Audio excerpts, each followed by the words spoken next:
इस वीडियो में हम लोग सीमांत अभिकर्मक, रासायनिक समीकरण और उस पर आधारित गणनाओं का अध्ययन करेंगे। सीमांत अभिकर्मक, सीमांत अभिकर्मक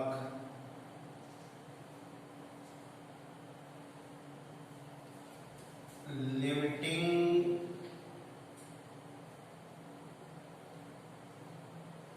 रिएजेंट्स।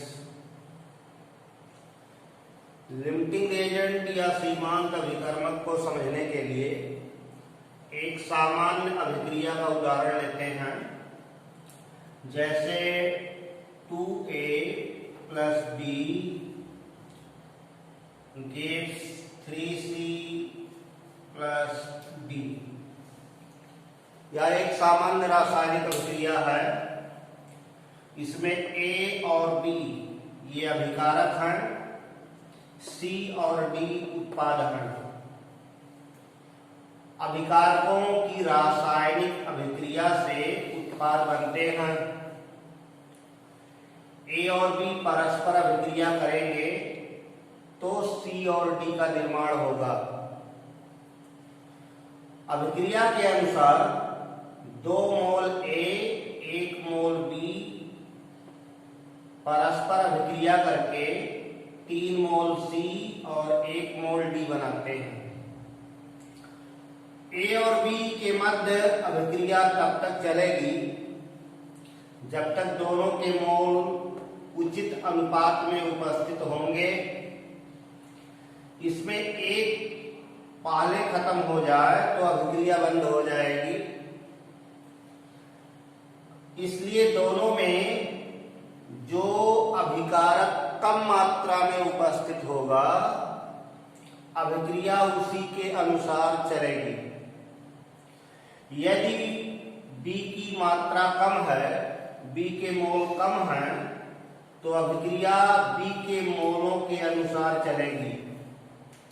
यानी उत्पाद का बनना उस अभिकारक पर निर्भर करता है जो कम मात्रा में उपस्थित होता है, जिसके मोल कम होते हैं।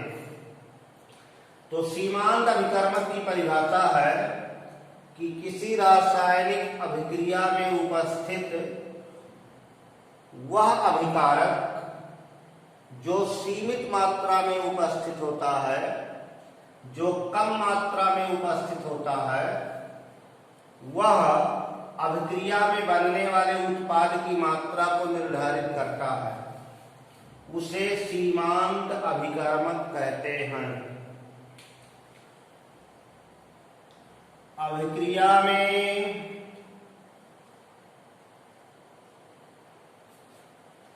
उपस्थित वह अभिकारक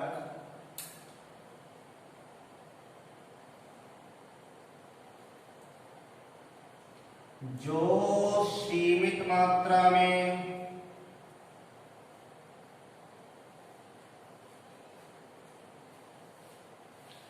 या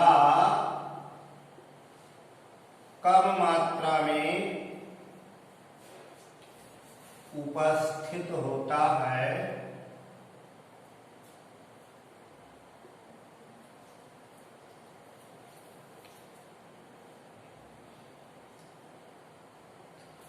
वह अभिक्रिया में बनने वाले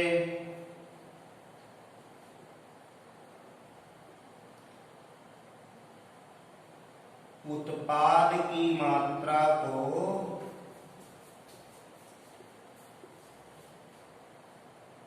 निर्धारित करता है। उसे सीमांत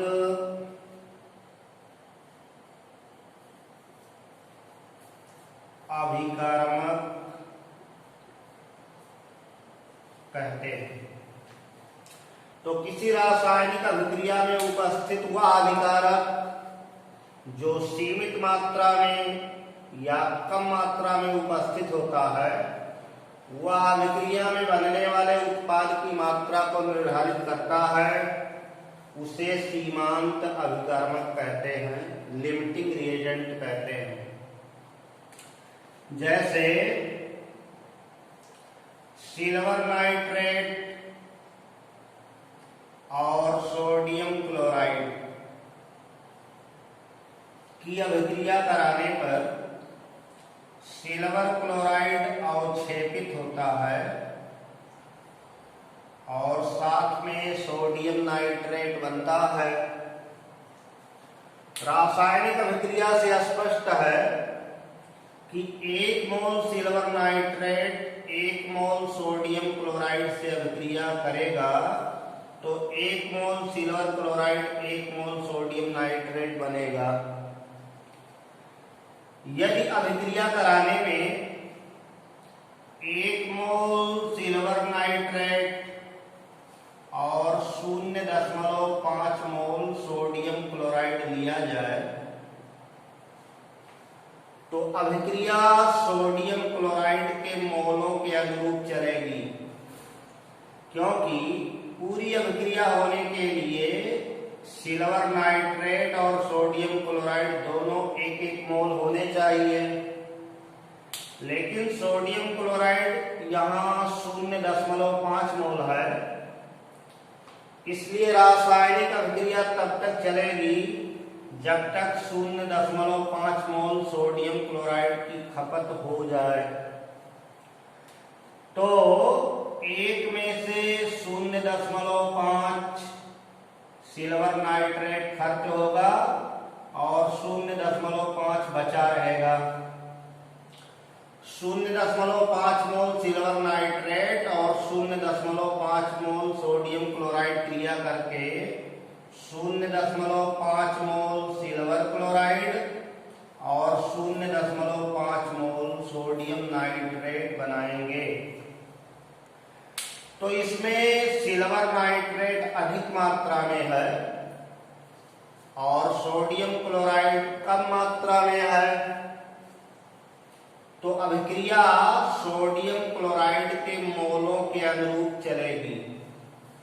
इस अभिक्रिया में सोडियम क्लोराइड सीमांत अभिकर्मक है, क्योंकि उत्पाद का बनना सोडियम क्लोराइड के मोलों पर निर्भर करेगा। तो अभिकारकों में जो अभिकारक सीमित मात्रा में होगा, कम मात्रा में होगा, उसी को सीमांत अभिकर्मक कहेंगे, उसे लिमिटिंग रिएजेंट कहेंगे, क्योंकि उत्पाद का बनना उसी के मोलों पर निर्भर करेगा। इसी प्रकार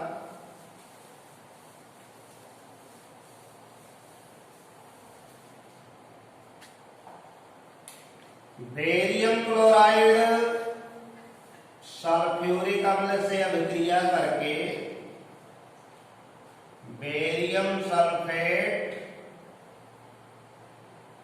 और HCl बनाता है। बेरियम क्लोराइड के 1 मोल सल्फ्यूरिक अम्ल के 1 मोल से अभिक्रिया करके 1 मोल बेरियम सल्फेट और 2 मोल HCl बनाता है। एक परख नली में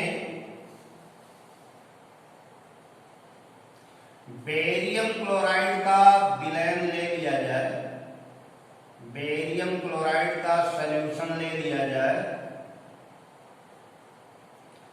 और उसमें सल्फ्यूरिक अम्ल मिलाया जाए,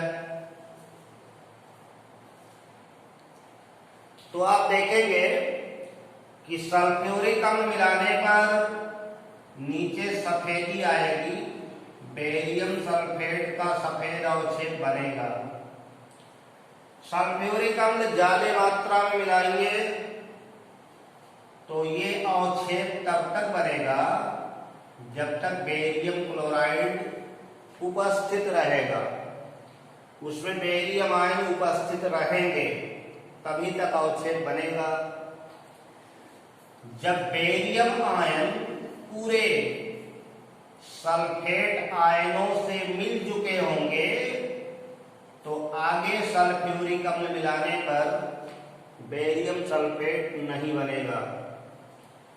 तो सल्फ्यूरिक अम्ल अधिकता में मिलाया गया और बेरियम क्लोराइड सीमित मात्रा में लिया गया।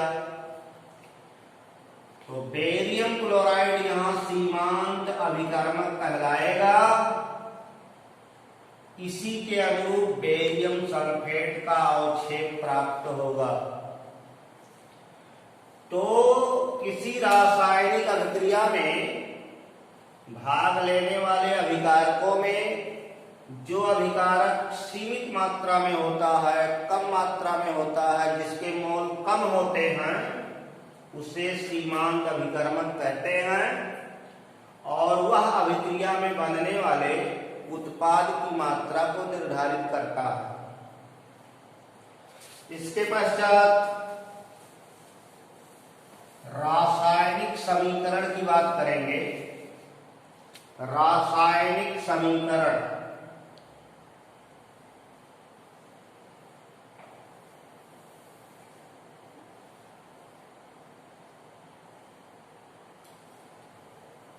केमिकल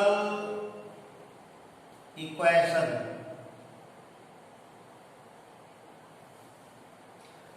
रासायनिक समीकरण अभिक्रियाओं का निरूपण है। प्रतीकों अथवा सूत्रों की सहायता से अभिक्रिया में भाग लेने वाले अभिकारकों तथा बनने वाले उत्पादों का संक्षेप में निरूपण रासायनिक समीकरण कहलाता है, केमिकल इक्वेशन कहलाता है।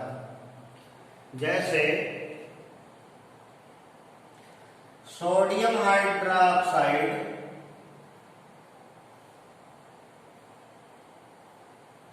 प्लस हाइड्रोक्लोरिक एसिड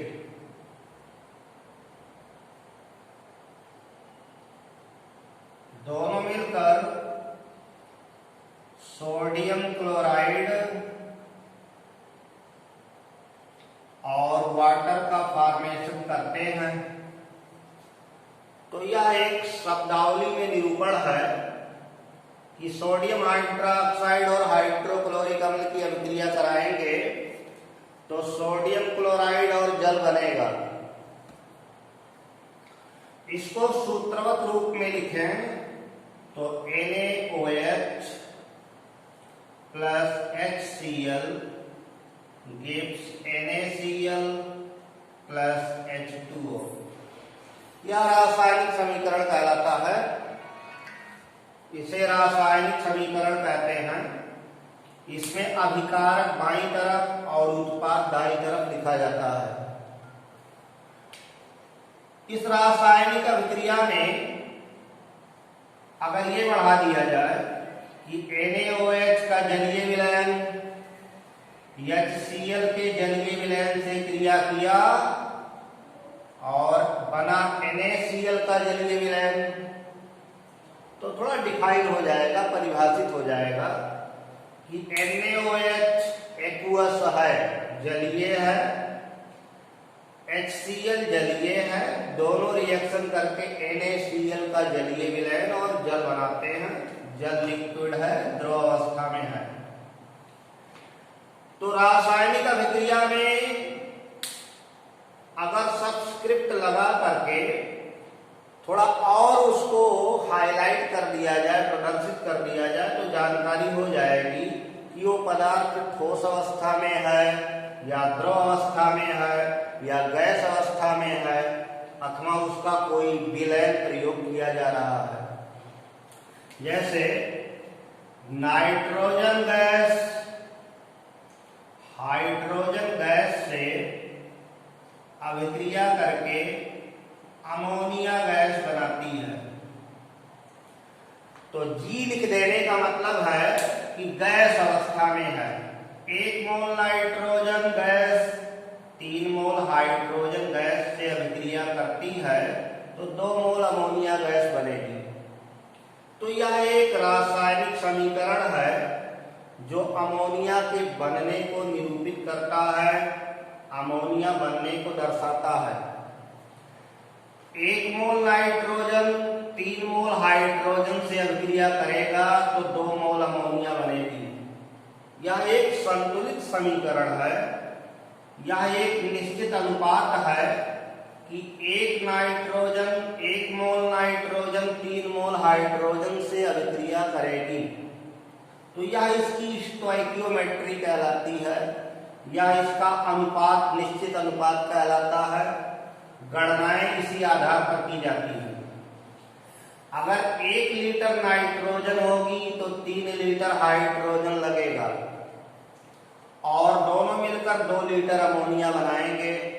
तो रासायनिक समीकरणों पर आधारित गणनाएं उनके संतुलित समीकरण या उनके स्टोइकियोमेट्री के आधार पर की जाती है। जब तक समीकरण संतुलित नहीं होगा तब तक गणना नहीं की जा सकती। जैसे potassium chloride KClO3, potassium chloride को गर्म करेंगे तो पोटेशियम क्लोराइड बनेगा, ऑक्सीजन गैस निकलेगी। अभी ये संतुलित नहीं है, ये केवल निरूपण है कि potassium chloride KClO3 on heating gives potassium chloride plus oxygen. पहले इसको संतुलित कर लेंगे। यहाँ 3 ऑक्सीजन, यहाँ 2 ऑक्सीजन, 2 का मल्टीप्लाई यहाँ आगे कर दीजिए और 3 का यहाँ कर दो।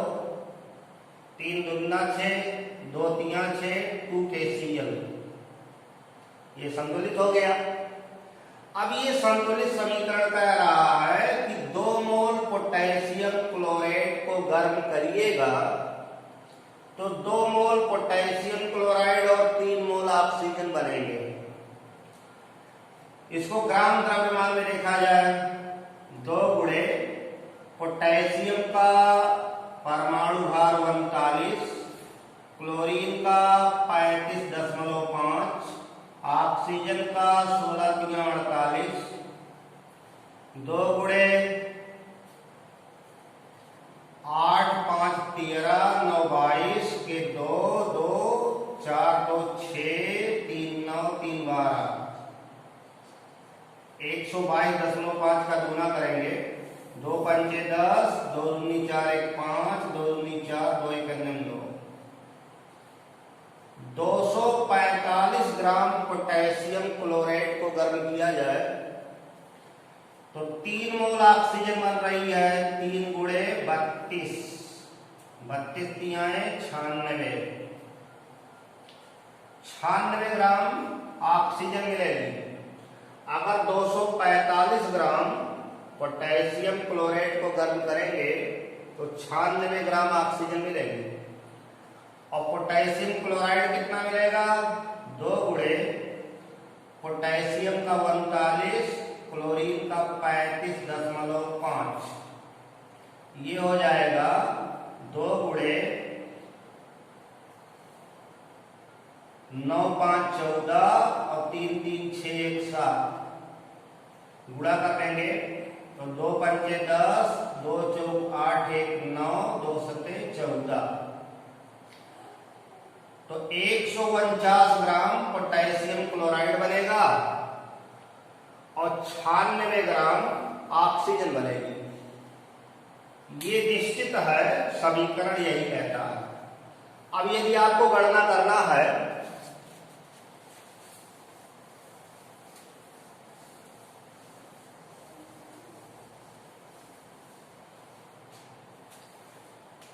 कि 24.5 ग्राम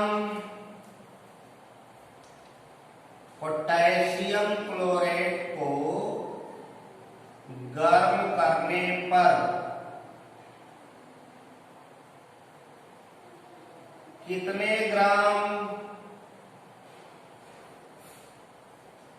ऑक्सीजन प्राप्त होगी,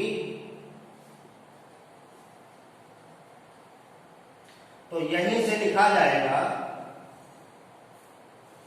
कि समीकरण के अनुसार, समीकरण से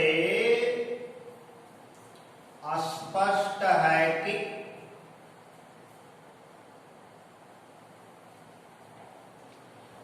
245 ग्राम पोटेशियम क्लोरेट को गर्म करने पर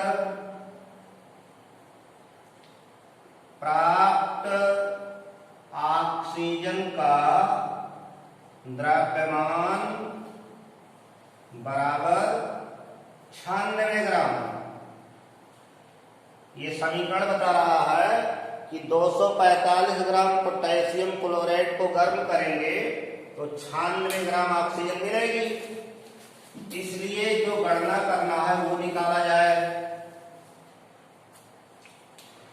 अतः 24.5 ग्राम पोटेशियम क्लोराइड को गर्म करने पर प्राप्त ऑक्सीजन का द्रव्यमान 96 गुणे 24.5 बटे 245 कैंसिल करेंगे 0.1 आ जाएगा 9.6 ग्राम। इस तरह गणनाएं समीकरण पर की जाती हैं। इस वीडियो में हम लोग इतना ही अध्ययन करेंगे, शेष अगले वीडियो में अध्ययन किया जाएगा। तब तक के लिए धन्यवाद।